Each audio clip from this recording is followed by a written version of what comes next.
preparing the Phase 1 contract with Brian Owens, who was the selected architect that was introduced by the governor at the 2019 commemoration. We actually began our public engagement with Brian at that afternoon when we set up a tent in the parade ground, or in front of where the monument is going to be, over in front of the lighthouse. And he actually engaged the public there. He had some posters set up of some work that he had done and some ideas engaged of other public art. And so he collected comments there, and that was so successful that what we're designing now for Phase 1 of this contract is what we call a listening tour. And I have accepted the responsibility to be the point of contact for engaging him and receiving information from you and others as to what that listening tour should look like. I will tell you conceptually what I have envisioned is that it would be a 5-day arrangement with the artist. The first day, of course, would be his travel day when he comes from Florida up to Virginia, and we get him settled in. And then on the Tuesday, Wednesday, and Thursday of that week, we will set up meetings with our local universities. We'll coordinate with the art departments and scholars at the local universities, Hampton University and Norfolk State. William and Mary just went through a process like this. We're going to reach out to William and Mary and see if there's someone there that would participate. Christopher Newport University has sent me some names of people there, their department that would be interested in meeting with him.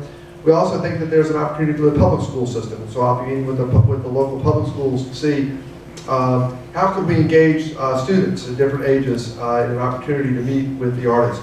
In the evenings, we were looking to host a reception or even an opportunity for him to dialogue about public art with the community, and have community members engage him about some of their ideas and what this would mean to them. And the whole point is to get the public engaged, but also scholars, because we want to make sure that we're accurate. And we combine this emotion with the accuracy to create a monument which is extremely impactful.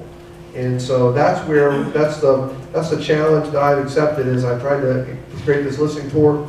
We think this listening tour could go as far away as Richmond. So we've already talked about going to Richmond and meeting with some of the legislators, especially those that were engaged in the project that was done on Browns Island, the Freedom Monument.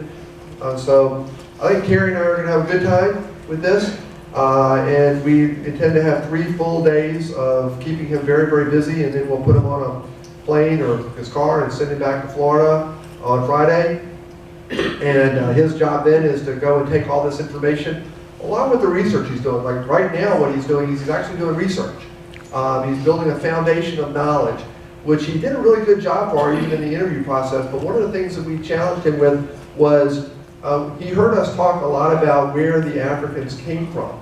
And so this idea came up of what influence could that also have. You know, very few of us think about where they were and what their history was in their country before they came here. And so is there a way to include an impression or an image of that? So we, as my father would say when I was a child and we were having spaghetti, he said, "Son, you put too much on your plate. I think your eyes are bigger than your stomach." Our vision is very big, and our aspirations are very large, and I think that they should be. So we're going to challenge ourselves in this process, and we're looking for input. Right now, it's just we've agreed on the terms, and we're looking to do this during the month of, my idea would be to do it during the month of February. It gives us plenty of time to set up these appointments. It also gives us a great opportunity to dovetail this with Black History Month. And so we think there's some synergy that can be created there as well. So that's the concept right now, but it is not in ink, and it's on pencil. And so please see me if you have any ideas or thoughts. I welcome your valuable input. Very good. Then thank you, John. John Rose. Thank you for that, Glenn. I have a couple of thoughts. Color You should have colored yellow. yellow. Okay. Yeah, that It's too. all now. Okay. Anyway, a couple of thoughts. I think you're headed on the right track, but I think there's some things that you either left out or perhaps haven't thought about, left out in your presentation. I think the way you presented it, the power structure is well represented, scholarly input, legislators, the power structure is well represented. What I would say is the people structure was not as thoroughly discussed. descendants of slaveholders were not mentioned.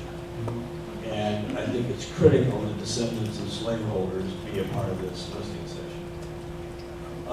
And I didn't hear anything except some public school things about youth. And as we look around the country today and see what's happening with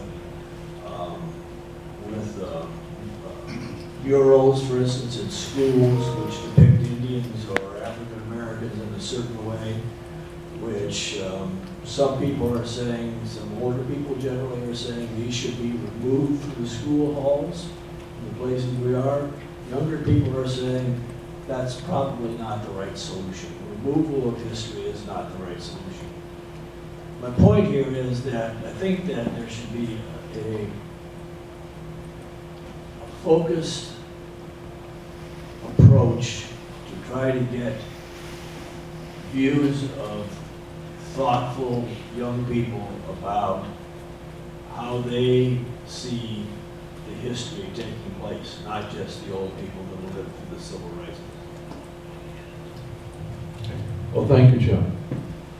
Thanks very much. Shall we get to other property